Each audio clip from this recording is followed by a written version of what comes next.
Dès cet instant où Diana fut choisie sans le savoir par cet ancien livre, elle avait déjà attiré l'attention de quelque chose de troublant, une présence qui ne cédait rien.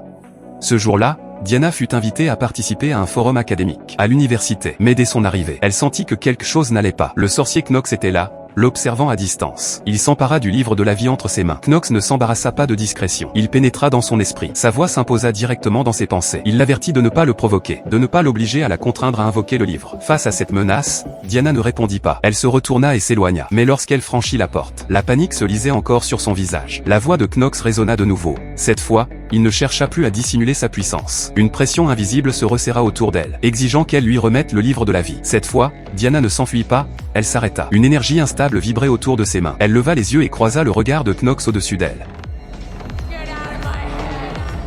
L'instant d'après, la vitre vola en éclats. Pour la première fois, la peur traversa le visage de Knox. Il ne s'attendait pas à ce que Diana se libère de son emprise, guidée uniquement par son instinct. Tôt le lendemain matin, Diana alla rendre visite à son ami Baldwin. Dès son arrivée, elle aperçut quelqu'un qui n'aurait pas dû être là, Knox. C'est alors que la vérité éclata. Baldwin n'avait jamais été qu'un simple ami. Il travaillait pour Knox, et la trahison fut profonde. En repensant à tout ce qu'elle avait traversé, Diana commença à distinguer le schéma. Il était clair que les sorcières étaient prêtes à user de menaces.